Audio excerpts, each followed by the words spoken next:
Sir थोड़ा जी, किसी बच्चे का कोई क्वेश्चन या कोई बात? सर एक क्वेश्चन था जी प्रोजेक्ट के रिलेटेड। ये पूछना था कि सर मैं असल में प्रोजेक्ट बना रहा था HTML CSS में और जावास्क्रिप्ट में।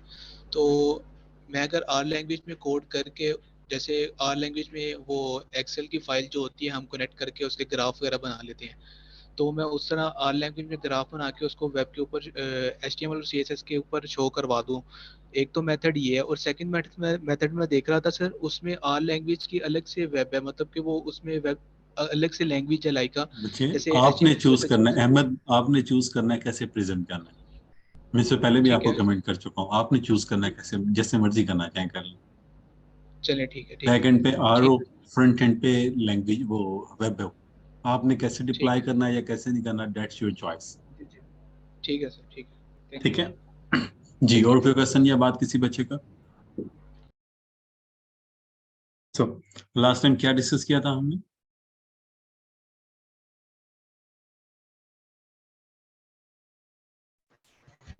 Simple linear regression sir.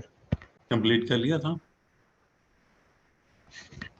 Simple वाला हो गया था सर। ओके, ठीक।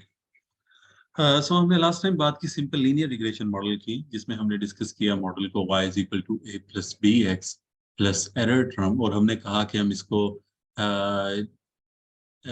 y hat that is equal to expected value of y, this will be a hat plus b hat x के साथ हम लेके चलेंगे। और हमने y hat निकाला, और हमने देखा कि किसी भी x की न्यू वैल्यू के लिए हम y की वैल्यू को कैसे प्रेडिक्ट कर सकते हैं। हमने प्रेडिक्शन भी देखी। फिर हमने देखा कि सम ऑफ स्क्वायर ऑफ एरर को मिनिमम करने वाला जो OLS का प्रिंसिपल था वो कैसे काम करता है, और उसके तहत हम a और b की वैल्यूज कैसे निकाल सकते हैं। और इन तमाम चीज़ों को हमने लास्ट क्लास में असेस किया, और उसके बिहाफ पे हमने डिटेल डिस्कशन की, और एक डाटा के ऊपर एग्जांपल भी हमने सॉल्व आउट की। आज हम थोड़ी बात करते हैं इसी के एडवांसमेंट में, that is the multiple linear regression model. So देखिएगा, अगर there may be a condition real life में, कोई एक सिंगल वेरिएबल नहीं होता जो इफेक्ट कर रहा है हमारे डिपेंडेंट वेरिएबल को।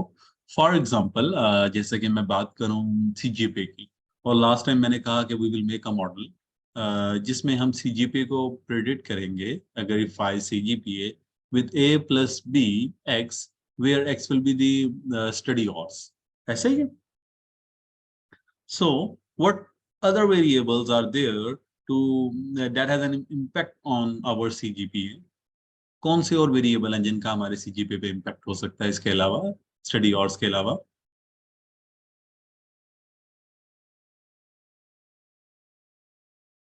जी, कोई बताएगा?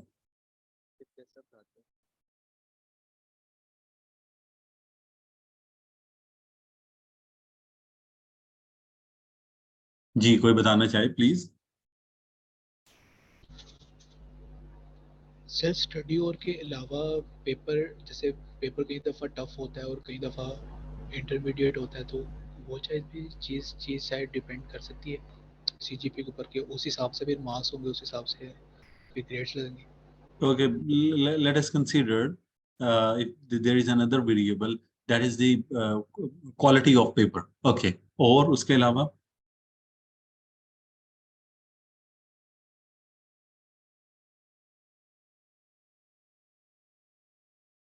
जी, एहसान बताओ।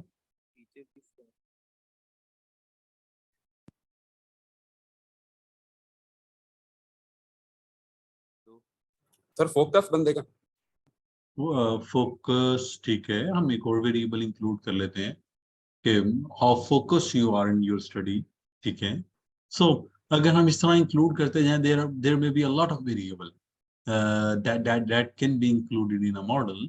सो हम इसको अगर सी की बजाय, मैं इसको स्पेसिफिकली और डी की बजाय, इनके लिए मैं अगर B1, B2 और B3 और अप टू सो ऑन, मैं इसे ले जाऊं BK and XK plus epsilon E या E, so it might be considered as a multiple regression model where we have a multiple variable who has an impact on our Y, जिनका हमारे Y के ऊपर impact है। Definitely there may B infinite many variable जो किसी भी एक चीज को इम्पैक्ट कर सकते हैं। हम तमाम इनफाइनाइट मैनी वेरिएबल तो नहीं ले सकते, हम वो फेमस वेरिएबल लेते हैं जिनका हमें लगता है कि वो y के साथ इंटर रिलेटेड है, और उसके बाद हम एरर टर्म ऐड कर लेते हैं, बाकी तमाम चीजों को हम एरर में ले जाते हैं। और इसी तरह अगर हम इसको OLS पर्पस के थ्रू, अगर हम इसको OLS मेथड के थ्रू अगर हम इसको डिस्क्लोज करना चाहें, so that will be the expected value of y, that is the y hat, that will be the estimated value of a plus estimated value of b1 plus estimated value of b2 up to so on, or plus bk की estimated value और xk की xk। तो ई की value 0 हो जाएगी क्योंकि हम expected value मिले और एस्टिमेटेड मिले हैं, जैसा कि हमने लास्ट में डिस्कस किया था। तो हम इस मॉडल की बात कर लेंगे। अच्छा, चूंकि यहाँ पे हमारे पास के डिफरेंट वेरिएबल्स आ गए, तो हमारे पास मल्टीपल वेरिएबल्स अगर आ जाएं तो उनको अगर हमें लेके चलना है तो आर के अंदर हमें मैट्रिक्स वेरिएंट यूज करनी होती है। अच्छा, अगर आप काम कर रहे हैं पाइथन के अंदर, तो पाइथन के अंदर मैट्रिक्स के लिए एक अलग आपको लाइब्रेरी इंक्लूड करवानी है, जबकि आर के अंदर ऐसा नहीं है।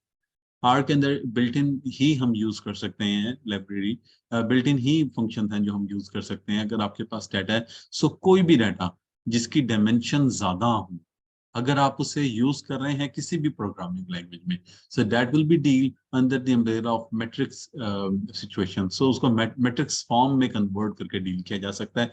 और आर हमेशा डाटा को, या कोई भी प्रोग्रामिंग लैंग्वेज हमेशा डाटा को वेक्टर या मैट्रिक्स फॉर्म में रीड करती है। शायद मैंने इससे पहले भी कमेंट किया। अब ऐसी सिचुएशन में हमारे पास एक मैट्रिक्स बन जाएगा बी का, and that matrix will be beta hat, and this will be the x prime X inverse, जो OLS एस्टिमेटर आएगा बीटा हेड का, क्योंकि मैट्रिक्स फॉर्म में x prime x. So basically X prime x क्या होगा, देखिएगा कि अगर आपके पास एक एक्स मैट्रिक्स है, उसको आप उसके ट्रांसपोज के साथ मल्टीप्लाई कर रहे हैं, तो फर्स्ट रो फर्स्ट कॉलम जब मैट्रिक्स मल्टीप्लाई होंगी तो ये देखिए सम ऑफ x1 का square plus some of x2, वही सम ऑफ x माइनस एक्स बार वाली सिचुएशन आ जाएगी जो कि हमने लास्ट टाइम पढ़ी थी। ये उसी का जनरलाइज फॉर्मूला है, आपने असाइनमेंट में भी किया होगा, तो मैं इसको बस थॉरोली लिख देता हूँ। So that is X prime X inverse X prime Y. आप ट्रांसपोज लेंगे एक्स का, उसको एक्स से मल्टीप्लाई करेंगे, होल का इनवर्स होगा, फिर एक्स प्राइम वाई के साथ आप इसे मल्टीप्लाई कर लेंगे, and you will get a vector. आप एक वेक्टर ले लेंगे जिसकी पहली वैल्यू आपके पास बीटा 1 है, दूसरे की बीटा 2 है, तीसरी वैल्यू बीटा 3, और जितने भी आपके पास ये बी के वैल्यूज हैं उतने ही आपके पास वेक्टर में नंबर आ जाएंगे, और हर नंबर एक बी को इफेक्ट शो करता है। हर बी हमारे पास स्लोप है जो कि बताता है कि उस वेरिएबल में चेंज करने के, फॉर एग्जांपल x1 में एक वैल्यू चेंज करने से बी पे क्या फर्क पड़ेगा, x2 में एक वैल्यू चेंज करने से बी x2 में एक वैल्यू चेंज करने से y पे क्या इफेक्ट पड़ेगा, दैट इज b2, और xk में एक वैल्यू चेंज करने से y पे क्या इफेक्ट पड़ेगा, दैट इज bk। सो उसी तरह 1 बाय 1 सारे अलग अलग इंटरप्रेट हो सकते हैं और हम उसके बिहाफ में इनको अंडरस्टैंड कर सकते हैं। ठीक हो गया। सो ये हमारे पास बेसिक आइडिया है मल्टीपल लीनियर रिग्रेशन मॉडल का। एंड डेफिनेटली अगर मेरे पास 2-3 वेरिएबल हैं तो मैं इस मैट्रिक्स का इन्वर्स ले सकता हूँ, कि मैं x का इन्वर्स ले लूँ। फॉर एग्जांपल मेरे पास वेरिएबल है c GPA का, एंड दैट इज y, इसको मैं y कह रहा हूँ, y एक वेक्टर है मेरे पास, and this is equal to, model में जरा इसको असेस करिएगा, y इज इक्वल टू, अब x का मैट्रिक्स आ गया जिसका ऑर्डर है n क्रॉस p का, तो x1 की वैल्यू, x2 की वैल्यू, x3, अगर 3 वेरिएबल है x3 की वैल्यू, उसके बाद एक वेक्टर आ जाएगा जिसमें मेरे पास बीटा 1 की वैल्यू, बीटा 2 की वैल्यू, बीटा 3 की वैल्यू। सो देखिएगा 1 बाय 1 में सबकी वैल्यूज मेरे पास आ जाएंगी। सो ये एक्स प्राइम आ जाएगा मेरे पास। सो अगर मैं इसको मैट्रिक्स फॉर्म में लिखना चाहूँ तो y is equal to X B hat और प्लस एरर, एरर का भी एक मैट्रिक्स होगा। सो मैट्रिक्स फॉर्म में इसको हम कन्वर्ट कर सकते हैं और लिख सकते हैं, और इससे हम चीज़ों को असेस कर सकते हैं। मोहम्मद बिन अब्दुल्ला, बच्चे अभी तक अटेंडेंस नहीं लगाई, हमने एंड में लगाएंगे, तो इंशाल्लाह तब आप मुझे अपनी अटेंडेंस बता देंगे। तो हम मैट्रिक्स फॉर्म में से असेस कर सकते हैं और उसकी मदद से हम जो है वो रिजल्ट्स को निकाल सकते हैं। किसी बच्चे का कोई क्वेश्चन या बात है यहाँ तक तो मुझसे पूछ लें। सर जी सर वो मोहम्मद हसीब है, वो ज्वाइन कर रहा है, तो वो कहता है कि आपकी तरफ आप वो एक्सेप्ट करोगे तो वो ज्वाइन कर लेगा। मैंने ये कर लिया एडमिट ऑल, कुछ बच्चे वहां पे थे, मैंने अब देखा। ओके।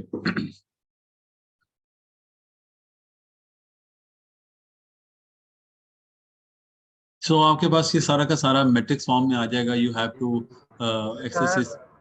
जी अली सर बोलें। एक दफा ना जी सर, एक दफा ना रिवाइज करते हैं थोड़ा सा। ये जी ना सर, अभी आप मैंने अभी ज्वाइनिंग हुई है। अभी थोड़ा लेट ज्वाइन किया, इस वजह से ना पिछला थोड़ा सा ये वाई वाली वैल्यू और वाई कैप निकल गई है। बच्चे मैं दोबारा कर देता हूँ। देखिए हमने लास्ट टाइम लीनियर मॉडल की बात की थी, उसी को मैं एक्सटेंड कर रहा हूँ, लीनियर मॉडल वाले कंसेप्ट को। देखिएगा मेरे पास अगर मल्टीपल वेरिएबल्स हो एक्स के और मैं उनका इम्पैक्ट करना चाह रहा हूँ मॉडल के ऊपर, सो that will be the, for example मैंने कहा था सीजीपीए के ऊपर स्टडी ऑफ आर्ट्स का क्या इम्पैक्ट है। अच्छा, और आ गया मेरे पास, जैसे उन्होंने कहा क्वालिटी ऑफ पेपर, या उन्होंने कहा कि आपकी अटेंशन कितनी थी, ठीक है। और मल्टीपल वेरिएबल्स हैं जो कि इफेक्ट करते हैं। सो अगर हम मल्टीपल वेरिएबल्स को गैदर कर लें in a single window, so we can make a multiple linear regression model. So अगर मेरे पास मल्टीपल लीनियर रिग्रेशन मॉडल आ जाए जहाँ पे मल्टीपल एक्स और मैं उनका इफेक्ट देखना चाह रहा हूँ वाई पे, so definitely that can B assess और मैं देख सकता हूँ। अब ऐसी सिचुएशन में जब मैं वाई हैट लूंगा या expected value of Y hat लूंगा, एक्सपेक्टेड वैल्यू ऑफ वाई लूंगा, जैसा कि मैं ओएलएस में सिंपल लीनियर रिग्रेशन में ओएलएस के लिए लेता था, तो ए हैट आ जाएगा, बी हैट आ जाएगा, सबके ऊपर हैट आ जाएगा और एरर टर्म की एक्सपेक्टेड वैल्यू 0 हो जाएगी। और अब what will be the value of these B, आप उनकी वैल्यू कैसे निकालेंगे? एक वे तो ये है कि सिस्टम ऑफ लीनियर इक्वेशन को सॉल्व करें, हर बी के लिए अलग system of linear equation solve होगी, मिनिमाइज होगा और उससे रिजल्ट आ जाएगा। दूसरा ज्यादा बेहतर वे ये है कि आप इनको मैट्रिक्स फॉर्म में सॉल्व कर लें। अगर आप इनको मैट्रिक्स फॉर्म में कन्वर्ट करते हैं तो मैंने कहा जैसे सीजीपीए वाई है, इसका एक वेरिएबल आ गया, एक्स का एक मैट्रिक्स बन गया, बी का एक वेक्टर आ गया, तो आपके पास जनरली ये रिग्रेशन मॉडल बनेगा, y is equal to X beta plus epsilon. आपके पास ये एक जनरल मैट्रिक्स बन जाएगा जिसकी मदद से आप इसको सॉर्ट आउट कर सकते हैं। सुलेमान, बच्चे अपना माइक ऑफ रखें, अगर किसी ने क्वेश्चन करना हो तो ऑन करें।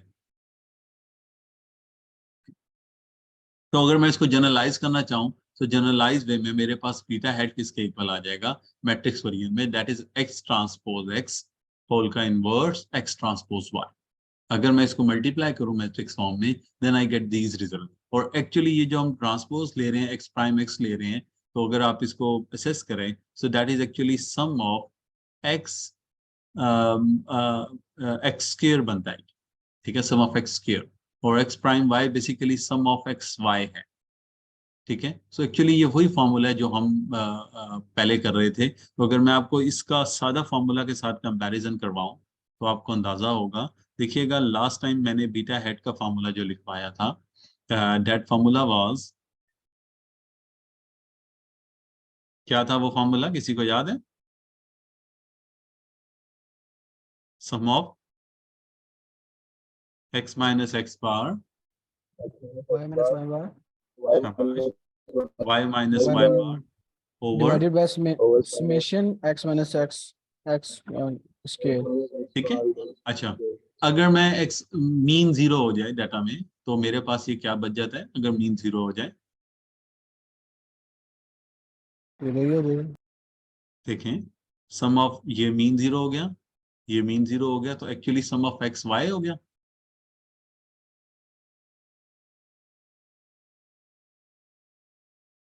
और यहाँ पे अगर मीन 0 हो तो सम ऑफ एक्स स्क्वायर हो गया ये।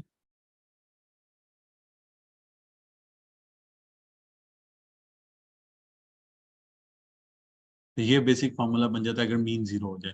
तो अब इस बीटा हैट को अगर आप देखें, मैं जरा ये कलर फॉर्म में चेंज करता हूँ। इस बीटा हैट को अगर आप देखें, सो बीटा हैट की वैल्यू को मैं लिख सकता हूँ एक्स प्राइम वाई, ये और इनवर्स है तो ये नीचे आ जाएगा x prime x.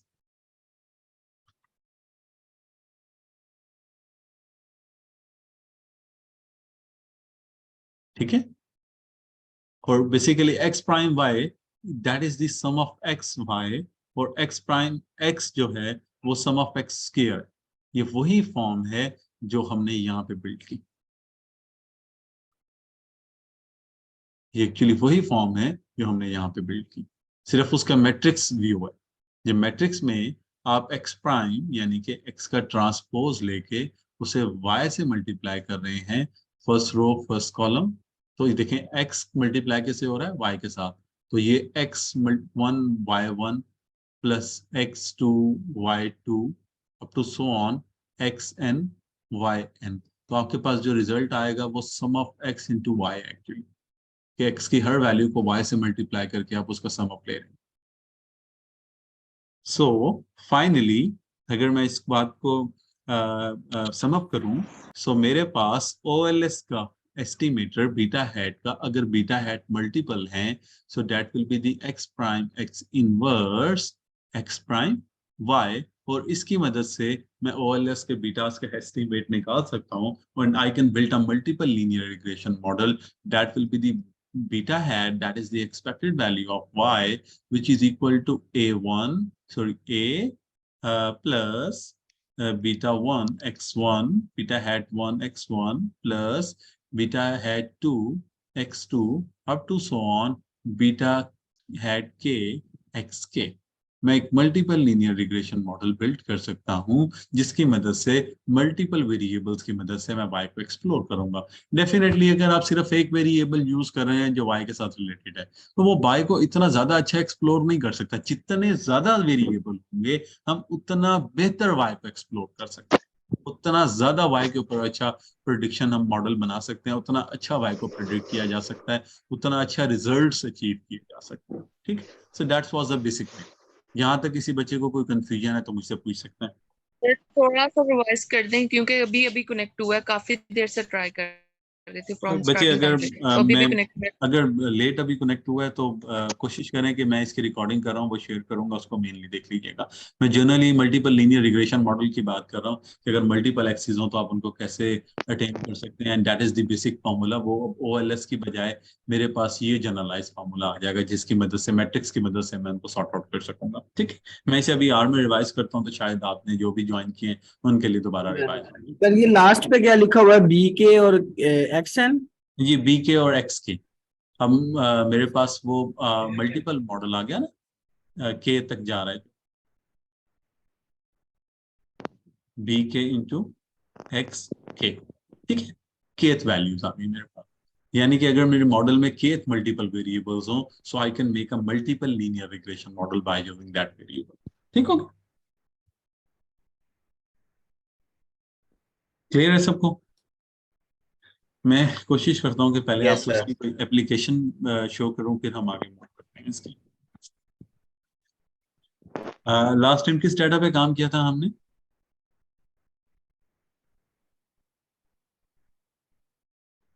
Sir wait पे और उस पे एज पे काम किया था। सर वो और एज और वेट वाला। वो चिक सर चिक वेट। चिकन वो ठीक, चिकन ठीक।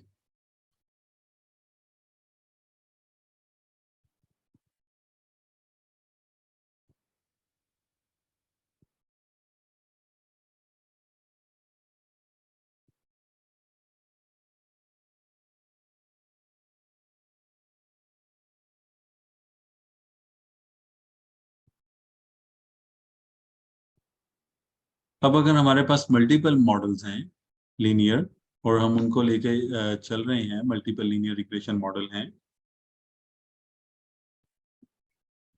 तो मल्टीपल लीनियर रिग्रेशन मॉडल के दौरान अगर मैंने डाटा फिट कर लिया, सो या linear simple linear regression model में भी मैंने अगर डाटा फिट किया, so next thing is that कि कितना अच्छा मॉडल फिट है। जो मैंने मॉडल फिट किया या जो मैंने मॉडल बनाया, क्या वो एक अच्छा मॉडल था या नहीं, if that is a good model और नॉट। अगर गुड मॉडल है तो हमें कैसे पता चलेगा, और गुड मॉडल नहीं है तो हमें तब कैसे पता चलेगा। सो मॉडल को हम असेस कैसे कर सकते हैं जो हम बिल्ड कर रहे हैं, उसकी सिग्निफिकेंस को देखते हैं।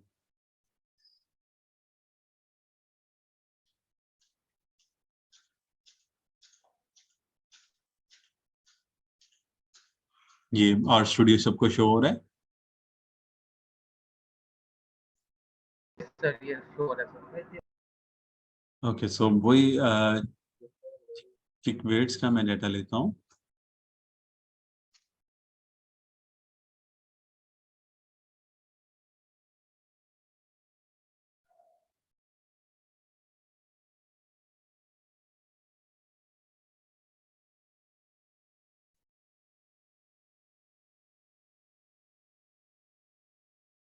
ये डाटा था, ये था, आई थिंक ये वाला डाटा था। सर ठीक। ये वाला था। ओके,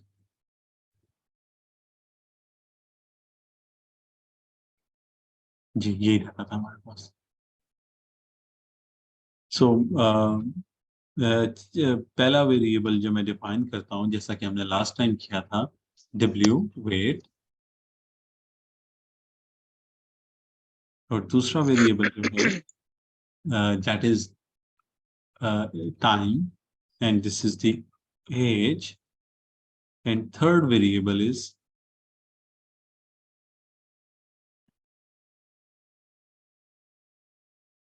डाइट, उसे कौन सी डाइट दी जा रही है। ठीक है, डेफिनेटली वेट के ऊपर एज का भी इम्पैक्ट है और डाइट का भी इम्पैक्ट है। डाइट के चेंज होने से भी वेट के ऊपर हाईली इफेक्ट आएगा। डाइट के चेंज होने से भी वेट के ऊपर हाईली इफेक्ट आएगा। सो तीसरा वेरिएबल हम बना लेते हैं डी से डाइट। ठीक है, नाउ जब हम बात करते हैं मल्टीपल वेरिएबल्स की, सो मल्टीपल वेरिएबल्स में अगर हमें एसेस करना है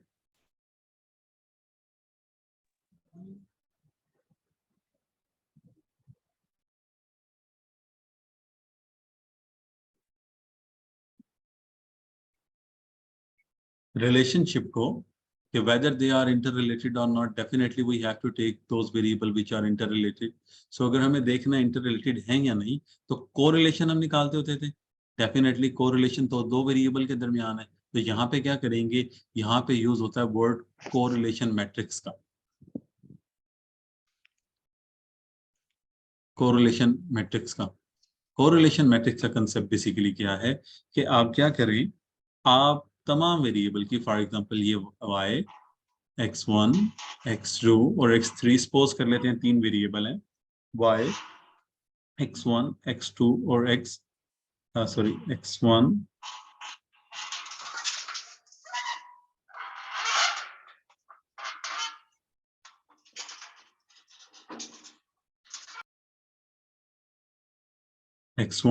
x2 और x3 के दरमियान कोरिलेशन निकाल लें in term of their matrix.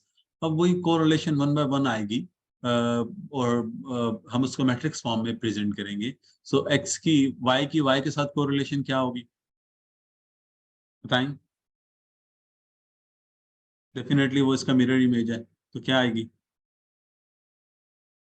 1। शाबाश। y की x2 के साथ, x1 के साथ कोई कोरिलेशन होगी, y की x2 के साथ भी होगी, y की x3 के साथ भी होगी।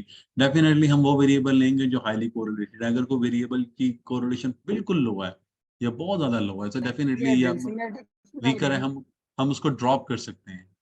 उस्मान क्या कह रहे हैं आप? सर एडजेंसी मैट्रिक्स बना रहे हैं हम कोरिलेशन मैट्रिक्स बना रहे हैं जिससे हम कोरिलेशन को असेस करें। कोरिलेशन निकलेगी पेयर वाइज ही, 1 बाय 1 दो वेरिएबल्स की आपस में, लेकिन अब उनको हम गैदर करके एक मैट्रिक्स व्यू दे देंगे। जितने भी अच्छे सॉफ्टवेयर या लैंग्वेजेस हैं वो आमतौर पर कोरिलेशन को मैट्रिक्स वेरिएंट में प्रेजेंट करती हैं, जहाँ पे हम मैट्रिक्स फॉर्म में कोरिलेशन को असेस कर सकते हैं। इसी तरह x1 की y के साथ कोरिलेशन वही होगी जो y की x1 के साथ है। ये देखें, y की x1 के साथ है, वही मिरर इमेज यहाँ पे आ जाएगा। तो बहुत सारी, और x1 की x1 के साथ 1 हो जाएगी। ठीक है, इसी तरह अगर आप इसको देखते जाएं, x2 की x2 के साथ 1 हो जाएगी, x3 की x3 के साथ 1 हो जाएगी। सो डायगोनल में 1 आएगा, ऑफ डायगोनल में वैल्यूज होंगी। अपर डायगोनल और लोअर डायगोनल जो है वो एक दूसरे का मिरर इमेज होंगे, क्योंकि y की x3 के साथ वही होगी जो x3, यहाँ ये जो y की x3 के साथ वैल्यू है, ये वही होगी जो x3 की y के साथ वैल्यू, x2 की y के साथ वही वैल्यू होगी जो यहाँ है, x2 की x1 के साथ जो वैल्यू होगी वही x2 की x1 के साथ ये वैल्यू लिखी हुई है। सो हमारे पास ये इस तरह का मैट्रिक्स आ जाएगा और मैट्रिक्स से हम विजुलाइज कर लेंगे। बेसिकली कोरिलेशन मैट्रिक्स को विजुलाइज करने का बेसिक पर्पस क्या है कि हम देख सकें कौन से वेरिएबल आपस में या y के साथ इंटर रिलेटेड है या नहीं। If a variable is inter related with y, definitely उसकी इंपॉर्टेंस है, हम उसे अच्छा यूज कर सकते हैं अगर वो स्ट्रांगली रिलेटेड है। लेकिन अगर वो वीक है या नो कोरिलेटेड है, बिल्कुल कोरिलेशन नहीं है उसकी, 0.01 है या 0.001 है, सो डेफिनेटली अब इस सिचुएशन के अंदर अगर हम उस वेरिएबल को यूज करके कोरिलेशन निकालेंगे सो वो कोरिलेशन जो है वो इतनी ज्यादा मीनिंगफुल नहीं होगी, क्योंकि वो कोरिलेशन इतनी मीनिंगफुल नहीं है। अब मॉडल के अंदर उसकी कंट्रीब्यूशन भी नहीं होगी और वो वाई के लिए हेल्पफुल नहीं होगा। अगर वो हेल्पफुल नहीं है तो उसको यूज करने का कोई फायदा नहीं होगा। तो ऐसा वेरिएबल जो वाई के साथ इंटर रिलेटेड ही नहीं है, आप उसको कैसे यूज करेंगे वाई को प्रेडिक्ट करने के लिए? वो को बहुत अच्छे रिजल्ट नहीं देगा। दैट्स वाई हम यहाँ पे वेरिएबल सिलेक्शन भी कर सकते हैं कि कौन सा वेरिएबल हमें लेना है और कौन सा नहीं लेना। तो वो वेरिएबल जो वाई के साथ हाईली रिलेटेड हो हम उनको ले सकते हैं, और जो बिल्कुल रिलेटेड नहीं है हम उनको ड्रॉप भी कर सकते हैं। कोरिलेशन के तरह हमारे पास एक स्कैटर प्लॉट मैट्रिक्स भी बनता है, जहाँ पे एक्स और वाई तमाम x1 x2 और x3 की, और y x1 x2 और x3 की वैल्यूज के दरमियान स्कैटर प्लॉट बनाया जाता है कि देख सकेंगे इनके दरमियान रिलेशनशिप कैसा है, पॉजिटिव इफेक्ट कर रहा है, नेगेटिव इफेक्ट कर रहा है, या नो कोरिलेशन है, और हम असेस कर सकें कि कौन सा वेरिएबल लेना है और कौन सा वेरिएबल नहीं लेना। सो ये चीजें हम बना के कोरिलेशन मैट्रिक्स करके फिर हम मूव करते हैं toward regression model. So let us see its application in are, कि कैसे हम ये सारा का सारा काम कर सकते हैं। सो देखिएगा,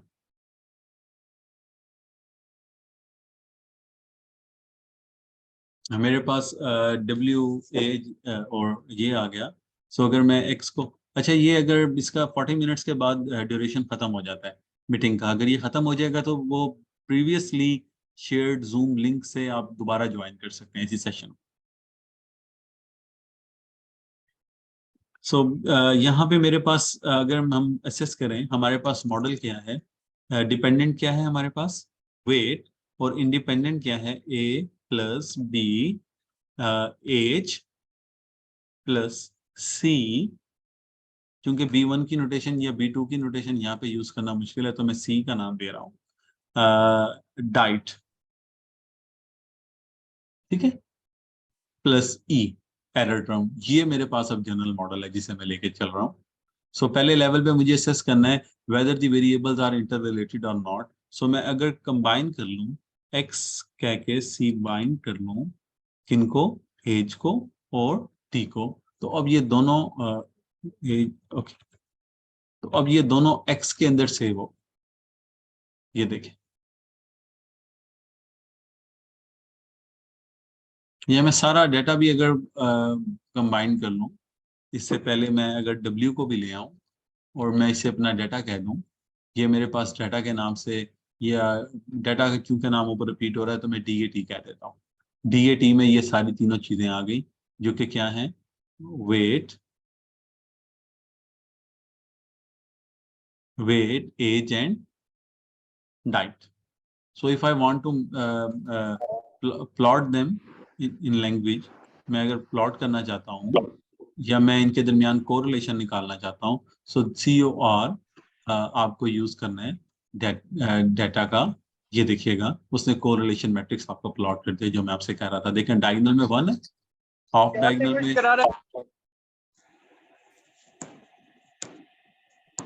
शहरियार आपका माइक ऑन है, बच्चे कोई क्वेश्चन है तो कर लो वरना म्यूट करो। सॉरी सर वो समझ नहीं लगी थी। क्या समझ नहीं आई बताएं। नहीं सर सॉरी वो माइक पे हाथ लग गया था सर। अच्छा कोई बात नहीं, कर। सो ये आपके पास कोरिलेशन मैट्रिक्स आ जाएगा जिसमें डायगोनल में अगर आप देखें वेट का W के साथ वेट के साथ कोरिलेशन 1, एज का एज के साथ कोरिलेशन 1, डाइट का डाइट के साथ 1, और वेट का एज के साथ जो कोरिलेशन है वो 0.8 है, जबकि वेट का डाइट के साथ जो कोरिलेशन है वो निस्बतन कम है 0.20819, ठीक है, निस्बतन लो है। So we can assess, we can use that variable, ठीक है। इसी तरह हम मल्टीपल चीजों के दरमियान कोरिलेशन देख सकते हैं। अब देखें यही कोरिलेशन जो है एज और वेट की, वो वेट और एज की वही एज और वेट की है, ये उसी का मिरर इमेज है ऑफ डायगोनल। इसी तरह यहाँ पे आप वो मल्टीपल वेरिएबल्स के दरमियान जो रिलेशन है उनको एक्सेस कर सकते हैं। जो ये वैल्यू है डी की एज के साथ, ये वाली वैल्यू देखें यहाँ से डी की और यहाँ से एज के साथ, वही वैल्यू ये है एज के साथ डी की। तो हम इन्हें असेस कर सकते हैं, हमारे पास मल्टीपल कोरिलेशन आ गया। सो कोरिलेशन देख के लगता है कि वेरिएबल दोनों ठीक है and we can use that. Okay, now what is the further situation? हमें मॉडल बिल्ड करना है, तो सबसे पहले हमें बीटा हैट की वैल्यू चाहिए, बी की वैल्यू चाहिए। सो सबसे पहले मैं डाटा में से ही कंबाइन कर लेता हूँ वेरिएबल को, एज और डी को, और इसको मैं कह देता हूँ एक्स। सो एक्स आ गया। सो मेरे पास अगर ओ एल एस का फॉर्मूला मुझे अप्लाई करना है तो वो क्या है? एक्स प्राइम एक्स इनवर्स, चलो इसे हम आई एन वी कर देते हैं, inverse multiply by x prime y. इन दोनों के दरमियान मल्टीप्लिकेशन करनी है मुझे। सो देखिएगा आर में कैसे पॉसिबल है। हम इसे कहते हैं B hat and this is equal to X prime X inverse अगर मुझे निकालना है। सो प्राइम के लिए हम फंक्शन यूज करते हैं स्मॉल टी का, T is the transpose. So transpose of x मुझे वो एक्स का ट्रांसपोज दे देगा। देखिए रो को कॉलम में चेंज कर दिया उसने। और इसको मल्टीप्लाई करना है एक्स के साथ, जो कि मेरे पास ये है। यहाँ पे मुझे जो मल्टीप्लिकेशन करनी है वो मैट्रिक्स मल्टीप्लिकेशन करनी है, क्योंकि ये भी मैट्रिक्स फॉर्म में है और ये भी मैट्रिक्स फॉर्म में। आर में सादा मल्टीप्लिकेशन के लिए तो ये स्टैटिक यूज होता है, लेकिन मैट्रिक्स मल्टीप्लिकेशन के लिए जो साइन यूज होता है वो है परसेंटेज, स्टैटिक परसेंटेज। ये साइन यूज होता है मैट्रिक्स मल्टीप्लिकेशन के लिए। सो अगर आप ये साइन यूज करेंगे तो वो मैट्रिक्स मल्टीप्लाई करेगा और रिजल्टेंट आपके पास मैट्रिक्स आएगा। ये आपके पास मैट्रिक्स आ गया एक्स प्राइम एक्स का। अब मुझे एक्स प्राइम एक्स का इनवर्स लेना है, तो आर के अंदर इनवर्स लेने के लिए जो कमांड यूज होती है that is solve. Solve system of linear equation को सॉल्व कर देता है, ठीक है। तो आप सॉल्व करें तो ये एक्स प्राइम एक्स का उसने आपको इनवर्स दे देना है।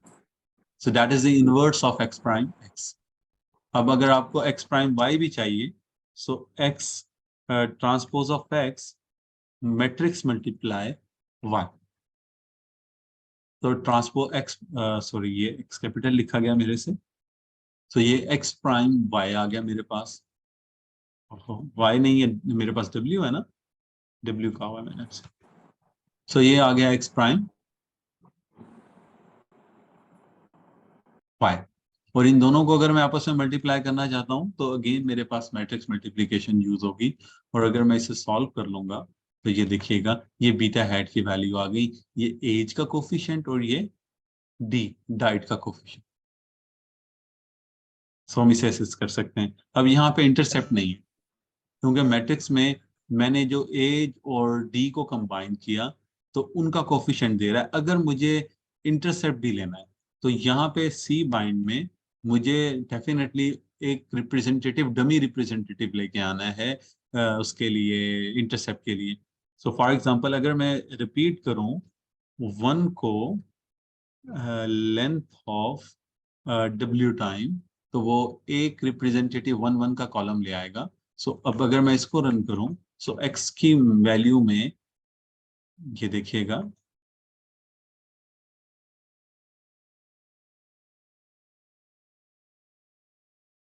सर ये बी हैट वाला कुछ खास समझ नहीं आ रहा है क्या हो रहा है।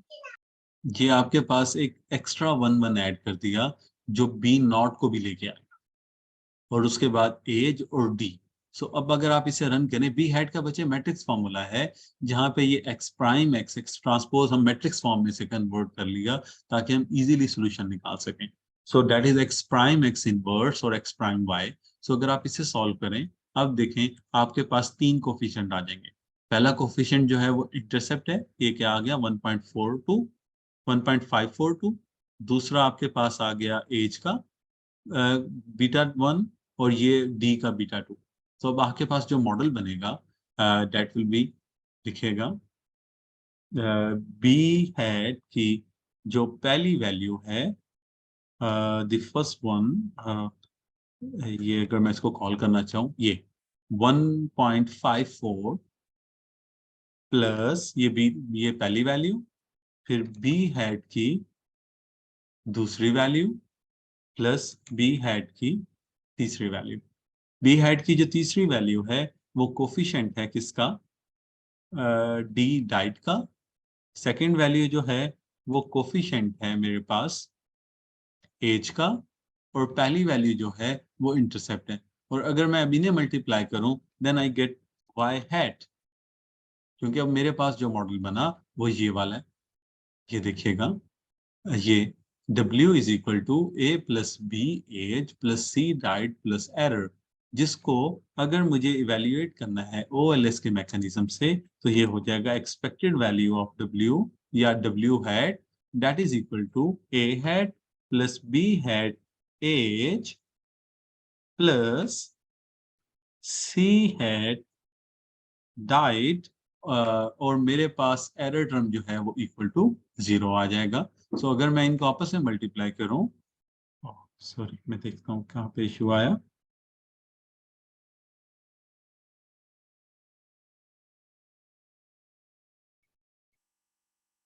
ये मैट्रिक्स मल्टीप्लिकेशन के लिए जाना चाह रहा है,